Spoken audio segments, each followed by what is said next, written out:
دائما إذا قال لك واحد رحم الله والديك،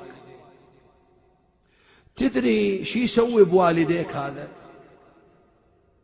تقول الرواية ينادي الله من بطنان العرش، الله مو الملائكة، يا ملائكتي خذوا من فاكهة الجنة وضعوها في طبق من ذهب وخذوها إلى عبدي في قبره وقولوا له هذه تحفة فلان إليك. هذه قيمة رحم الله والديك. وهذه كلمة بسيطة أنا وأنت نقول على بعضنا البعض، لكن أنت لو تتصدق نيابة عنهما شنو مقدارها؟ وإذا تقرأ الفاتحة لهما شنو مقدارها؟ إذا تزور نيابة عنهم شنو مقدارها؟